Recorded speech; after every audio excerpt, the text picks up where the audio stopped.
Welcome back. We're discussing the U.S. presidential election and U.S. politics in general. And joining me to help unpack it all is Peter Roff, contributing editor for Newsweek magazine.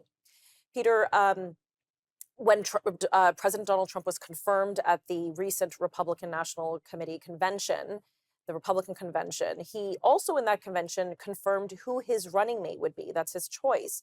And he selected the junior senator from Ohio, JD Vance, whom I've known for some time, not personally, but I followed because I enjoy politics. And I really appreciated the book he put out, Hillbilly Elegy, which kind of catapulted him to national fame. So for our viewers who may not be as familiar, like, who is JD Vance? Was this the right pick for Trump? The vice presidential pick for any candidate needs to do one thing: help you win the election. You can say what you want about worldview, ideology, anything like that. The job is help me win the election. JD Vance grew up in the section of the United States that's known as Appalachia, which is one of the poorest parts of America.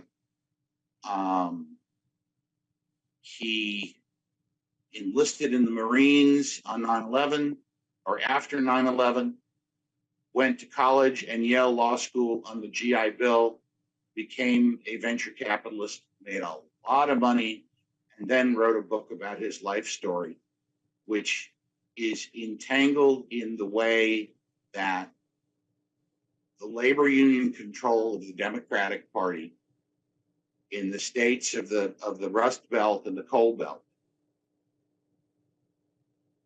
It was created tremendous incentives for businesses to move to Canada or to the American South, sucking the life out of communities. That's what his book is about. That's the people he speaks to. And those are the people that Donald Trump thinks helped him win Michigan and Pennsylvania and Ohio and Wisconsin in 2016, and who didn't turn out for him in Pennsylvania and Michigan and Wisconsin in 2020.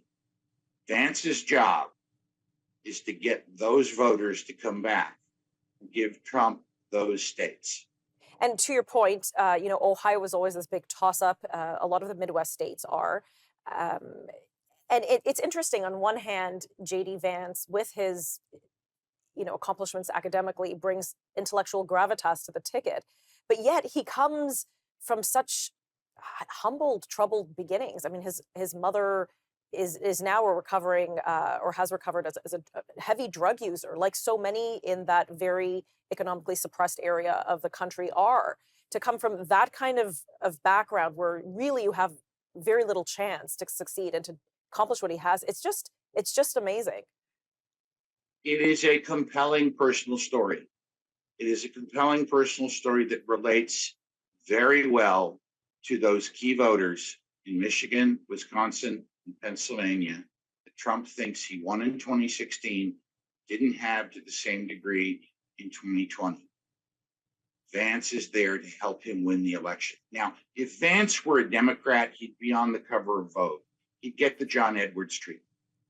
His wife would be profiled in all the big magazines. There is a movie out with Glenn Close and Amy Adams based on his book Hillbilly Elegy. But Vance, as a Democrat, would be built up by the liberal media into a national success story.